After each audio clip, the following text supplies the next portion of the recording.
Hello, everybody. Welcome back to Next Gen MFG. I'm your host, Nush, and thank you for listening to my podcast. This podcast is to interview young people in the skilled trades, STEM industries, and entrepreneurs to inspire the next generation of workers to pursue a different career. So, with that being said, thank you for listening to my podcast. I'll be rambling a lot later, so you tune into that and enjoy the episode. Be sure to give it a like and subscribe to where you can find your podcasts. Thank you.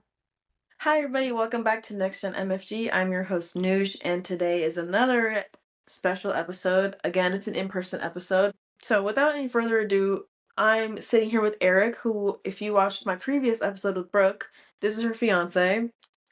And I am just kind of here to talk about his story, how he got into the trades, and get his voice out there because I think, everyone has different stories, everyone has different experiences, and they're important to hear about. And I'm sure someone's interested in steam fitting and they want to know more about it. So, can you introduce yourself and let me know how old you are and where you're based out of?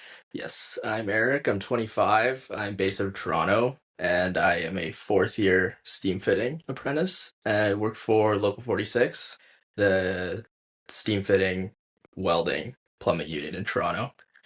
How did you first get interested in steam fitting and why did you choose to go for an apprenticeship? So my story is a little bit weird. I took it's kind of a weird path to get where I am now. So when I was in high school, I didn't really I was into sports a lot, and my parents were trying to push school on me Mm-hmm. so I could get a scholarship, do all these things, but I just wasn't really Into that that. interested. Something that I had to pay a lot of attention to and give a shit ton of effort. I just wasn't really that interested. So my dad, being a millwright, licensed millwright, he's been doing it for over 25 years. He tried to push his trades on me, because he knew that it's something I could excel with, or at least make a decent career out of it. So when I turned 17, I graduated, and I had a couple buddies that were non-union plumbers at the time, actually, and they really enjoyed their job. I didn't really know what I wanted to do at first. So I decided to sign up with them, and I got a job doing service plumbing. And I did it for over a year, did pretty much commercial, residential, industrial, all kinds of service. And that's where I really met a lot of people that inspired me that worked for the union. Mm-hmm. And they were doing pipe fitting, welding, all the cool kind of jobs that I envisioned plumbing was. Right. Because when I first got into service plumbing, I was like, yo, this is actually what I'm going to do for the rest of my life, unclogging people's toilets. Right. So I got in that way, kind of. Okay. And that's kind of where it's taken me from there, is more the industrial side. I have done high-rise condos, all that stuff, but my niche is more the industrial side. Is the pay pretty good? Yeah. So I know it's gonna be in Canadian and it's okay, I'll convert it and put it on the screen, but could you So talk about a range? yes, so Eric's about to explain the apprenticeship rates yes. in Canadian and then we'll do it in American. Yes. So if you look at it right now, this is the journey person rate. So this is your whole package that includes everything that you get in your package and all the stuff that you pay into. So for example, De Novo, that is a rehab center that our union funds, and that's what you pay into it. So technically your whole package that you take home is $84 an hour, roughly, just over 84. That's what your gross pay would be per hour. But after you have all your deductions, that's what you take home. It's 58. Okay.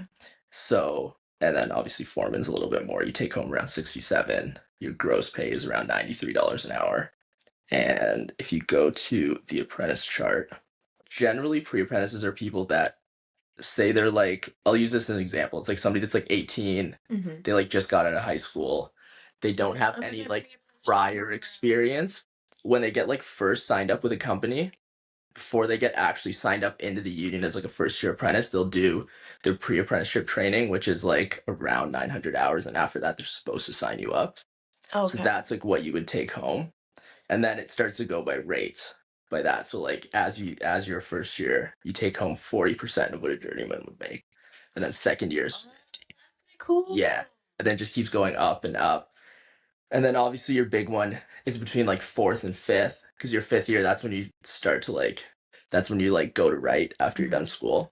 So you get your biggest jump. It's like 15% between the 2 years. But yeah, that is basically our wage rates. But we also get a rate, like you obviously move up every year as you like get further into your apprenticeship, but we also sign agreements that last 3 years, 3 years long. And every year within those agreements, on May 1st, you do get another union raise as well. Okay, so unions have a lot of benefits. It's 9,000 hours total, Okay. and it's split up over 5 years. So it ends up being like between like 17 and 1,800 hours a year. Okay, cool. You have to work. And then you also get credited hours for trade school that you're in. You also get credit hours for high school as well. Oh, really? Okay. Yeah, so you get like 500 hours taken off if you graduate high school, like with your diploma. You get 500 hours taken off like your whole thing. So it ends up being like 8,500. That's not bad. Yeah. See, I like didn't know much about apprenticeships. I just went to tech school Yeah. for automotive and then didn't even stick with that. Yeah. Going a little bit off topic, what is obviously you're half Filipino, half white. So how does your Filipino side feel, or how did they feel about you going into the trades?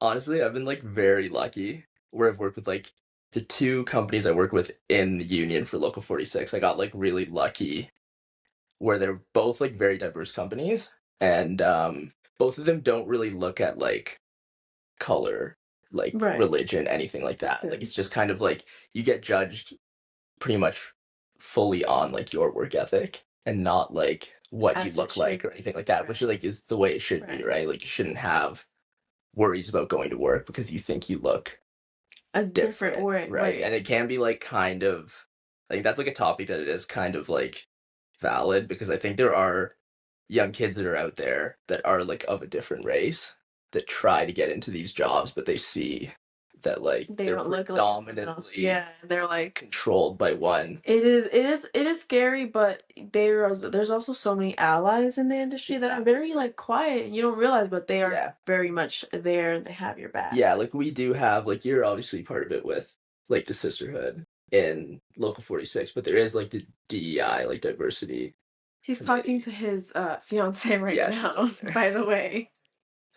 No, No, he can, because like you're part of this too, but just so that they have context, he's not crazy. yeah, there is somebody over there. I'm not just looking off screen. And how did your family react to They like did not like it at first. So, well, okay, my dad's side is white, like they're from England, my whole dad's side, and he's in the trades, like he has no problem with it, nothing like that. Like he knows the type of money you can make, like all that kind of stuff, the where you can Right. take your career with it. But my mom being Filipino, literally like my whole mom's side of my family's in healthcare.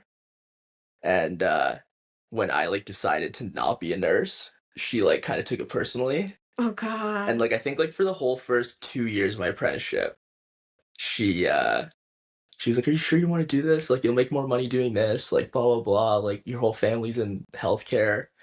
And she does like understand now that I've grown up and like I've gotten to the point I am in my apprenticeship and like all the room for advancement that I do have. She does understand why I do it now. But at first, it was something that she like didn't really Feel have comfortable taste with, for. right. Yeah. I get it. Parents will be parents, right? Walk me through a typical day as a third year apprentice. Oh, technically fourth year apprentice. Yeah, How does that look?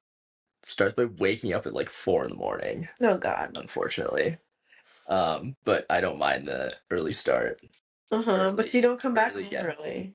I Do you? technically I should, but like I have been getting. Why are you looking at her? I'm just, no, nothing. Technically, I'm supposed to be done at 2:45, so like that should Okay, be an that early should be. day, like for most people, right? 2:45. I feel like Yeah, should that be is an an early day. Yeah. So I get up around 4. I get to work for like 6, and because I am technically the lowest on my site, I have to do like all the green jobs, which sucks. because like I have to go around and like unlock everybody's job box. Oh, And, so like go in the morning. wow. But then I also have to do stuff that like I shouldn't be doing, like signing everybody's permits and like writing up JSAs, which are like job site Oh, safety analysis so for that's the like whole site. Yeah. And then I have to also like test all the equipment. So like we operate heavy machinery at the site I'm at right now. Well, the whole company I work for right now. Like every site has their own heavy machinery, whether it be like cranes, telehandlers, all that stuff. So I have to like go around in the morning, like start everything up, make sure it works, make sure the headlights work, and then like sign off on all the permits. And then after that, it's just I work in a little bit of a different sector right now. Like it's technically industrial, so it falls under the ICI sector, but it's basically water treatment and wastewater. Oh God. Did you not know that? No, I didn't. Oh God. Because I do work like a bit of a different sector. Like my day is different. People think like fitters just fit for welders, and like that's like technically what we are supposed to be doing. But when you work different sectors, like high rise, you run like all the heating. So you worry about like heating, air conditioning, all that stuff. And like what I'm doing now is a lot of like just heavy construction work. We have like we'll call them valves pretty much, but they're like 10,000 pounds and they like just lay in the cement, and we have to use like heavy machinery to like To move get them them in out. there, yeah. So I have like a bit of a different type of day. Like I never really know exactly what I'm getting into. It's not always just straight piping. And I never really know because we are technically busy right now, like as you know, I haven't really been home at 2:45 every single day. Yeah, I've been hearing you've been running a lot of overnight Eh, shifts or something like that. Yeah, like I'm not supposed to work Fridays, but like I haven't really had a Friday off except for like the last two. And that's like within the last 2 months. But the overtime is good. I can't really complain. Like there's not really much overtime in our union right now. There are a lot of unemployed members, unfortunately. So I can't really complain about getting extra hours. Is there a reason why there's so many unemployed people right now? There's just no new construction or no Like why is there such a lull right now? Is there always no, like Local 46 is always busy. So What's your opinion on that? High rise is something that's usually always booming. Like Toronto's always big, right? and there's nowhere to grow out. Like there's no So you have land to left, so you have to grow up. Like I know it's like a cliche thing But to I mean, talk it is about. what it is, right? But then the housing market for condos has been so down recently that there isn't many new construction condos being built right now. And high rise takes up like 70% ish Oh, wow. of our like membership because it's so busy usually. So when high rise kind of goes down, we start to lose, Yeah, like not lose members, but like lose jobs. work, right? Because ICI doesn't have as many jobs as you would like. ICI is like industrial, commercial, and institutional. Okay. So think of like industrial plants and then commercial buildings like office buildings, things like that. And institutional is more schools. But those are like kind of The kind of buildings you work in. Yeah, that's what ICI is. Pretty cool. Have you ever been in like a manufacturing plant? Have you worked in any of those? I did actually when I was non-union. I worked in a pharmaceutical plant. It's actually the pharmaceutical plant that my dad works in and my mom. My mom's retired now. But yeah. That's full circle moment, I guess. Has there ever been anyone on site that's been younger than you? Yes. I've only actually met one other person that's been younger than me, and it was with the company I'm at right now, my current employer. We had a kid who was like 18, like fresh out of high school. Oh, wow. And he had like his own set of problems that he had to get through. Okay, got you. Well, like I don't know, I think it's hard. This is hard. Unfortunately, I think it's hard being like 18 and being kind of in an industrial setting. I think it's like a lot to take in at that age. Like there's so many moving parts. Everybody kind of has their own thing going on, and like it's just a lot to take in when you're trying to learn. Oh, yeah. Unfortunately, and there's not as much opportunity for growth as a young year apprentice. Have you worked with any young women or any women? I've only actually worked with one. Like, Really? yeah.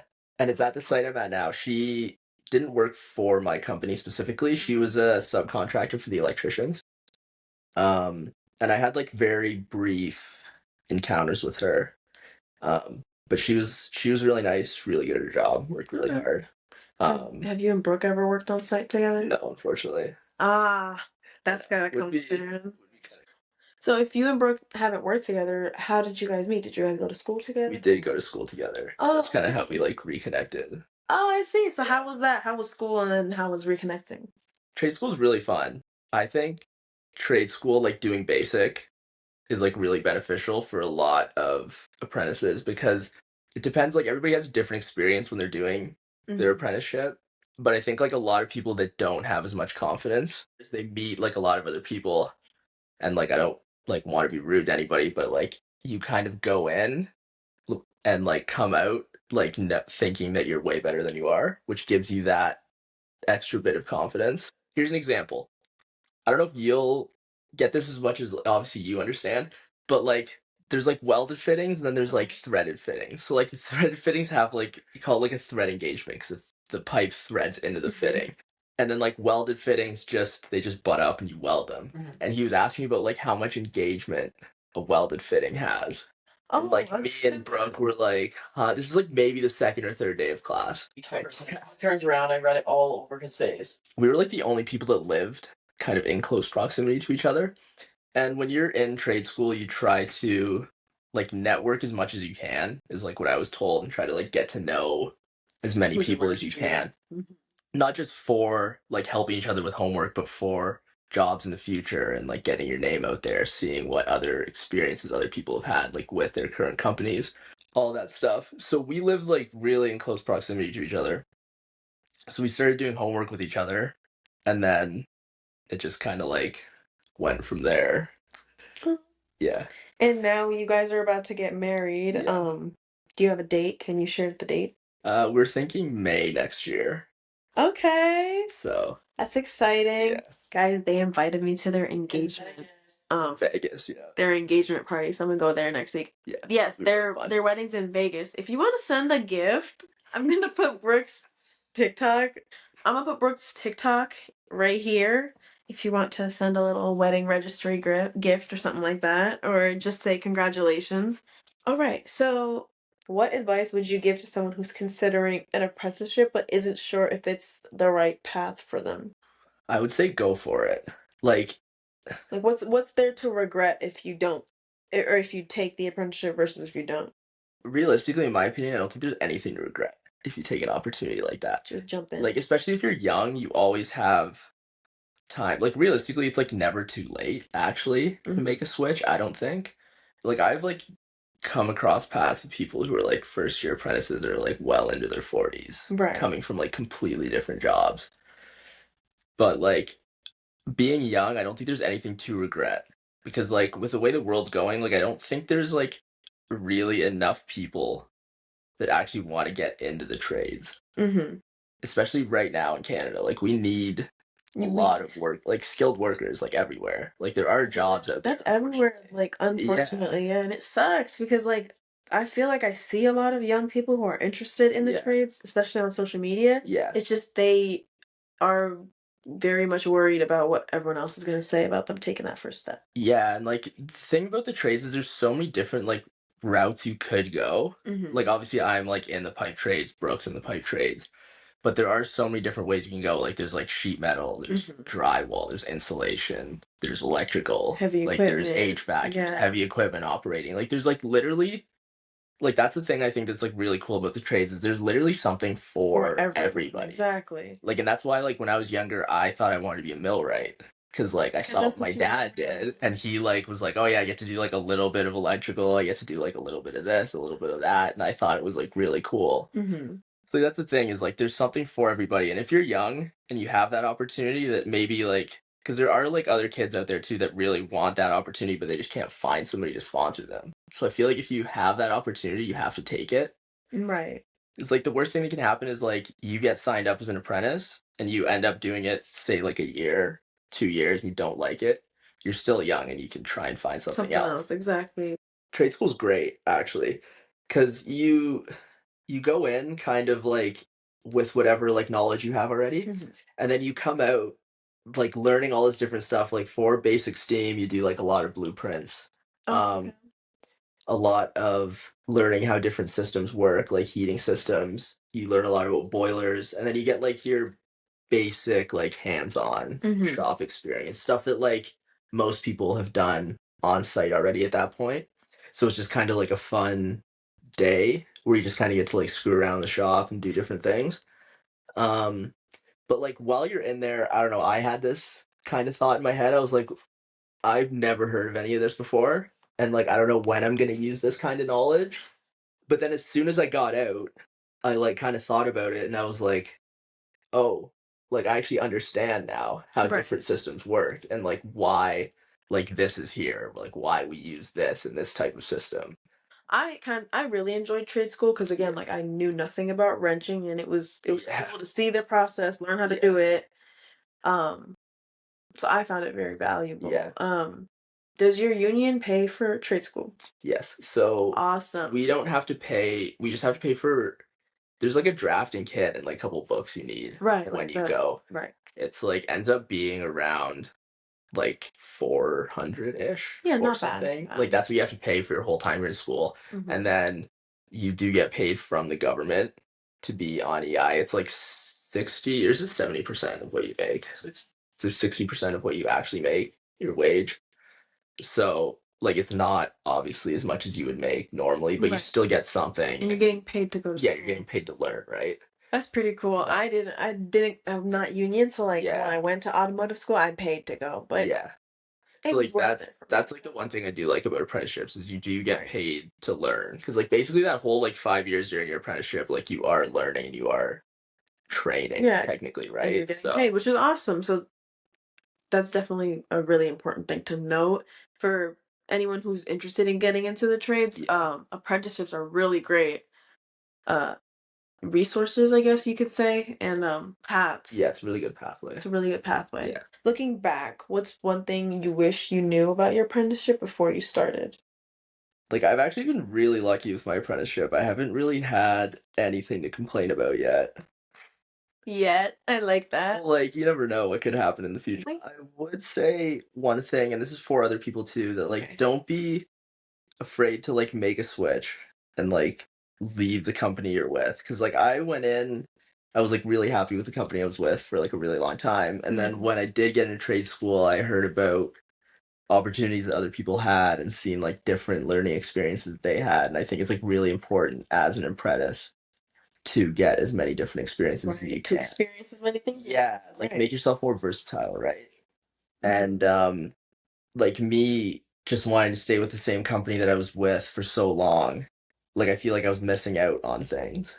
Obviously, making that jump, which she helped me with, has kind of like brought me so much further into my career. Like the last like 8 months that I've been with the company I'm with, like I've learned more, not even just about the trade that I'm doing, but about like upper management, different things like that, It's estimating. good, right. Yeah, like getting lots Different of different skills, right. experiences. And I feel like that's like something that people need to also learn as well, is like not just being on the tools, but like the upper management side of it too. Like it's really valuable for people to learn. Is that because you think one day you might want to be off the tools and make 100%. right? 100%. Right, that's always the goal Like I at always the have, end is yeah. to Like there's get nothing, the next generation yeah. in so that we can end up moving out, Yeah, like right? there's nothing wrong with being on the tools for like as long as you want. Mhm. Like literally, like I know guys have been on the tools that are like 65 and they're retiring. They've been on the tools since That they were right. 18, and they like don't want to like be a foreman. They don't want the responsibility. They don't want to take on extra work, stay Mhm. late, all that stuff. And like that's like completely fair. I understand why people don't want to do that. But for me personally, like I have bigger goals for Right. myself. That's Like I your want next to step be up. somebody that's young and like have his own job site and do things So like that. so you're on LinkedIn, correct? Yes. We'll be tagging your LinkedIn, plugging it. Guys, connect with Eric. For one, he's got a good head on his shoulders, a lot of good advice, and he is genuinely seeking to grow, and I think that's awesome. Yeah. So, looking forward, what are your goals for the remainder of your apprenticeship? I just want to be able to learn as much as I can and really just like get myself out there. Like it's I only have like pretty much 2 years left, so I'm like kind of getting there. But I want to just keep growing and seeing what other skill sets I can learn within the next 2 years. That's awesome. Okay, well, is there anything else you want to talk about? Like, do you feel like I covered a good amount? You did, yeah. Or was there anything you think I should ask or, talk about? I like having my producer sitting over there. I think this will be episode 14, but if not, this was another episode of Next Gen MFG. Thank you so much for listening. If you like this episode, be sure to rate it 5 stars on Spotify or wherever you are listening to this. Be sure to check out our website, sisterhoodoftrades.com. It's newly created, but you can learn all about our Discord server. Thank you so much, Eric, for joining me. Of course, thank you. And talking to me about steam fitting. And hopefully I'll have you on in a future episode. I probably will, actually. Yeah. Me foreshadowing as if you're not going to be on the next episode. Thank you for watching, thank you for listening, and see you next episode. Thank you so much for listening to this episode. If you enjoyed this podcast, be sure to check out my other episodes listed in my YouTube or my Spotify description. If you enjoy the content I put out, you're sure to enjoy the content my sisters put out, so be sure to check out 2 Bolts Short of a Flange on Spotify, as well as The Sisterhood Takes the Mic on Spotify, which is the Sisterhood of Trades version of a podcast. Please give this episode a thumbs up or 5-star rating wherever you get your podcasts, and I'll see you the next episode. Bye!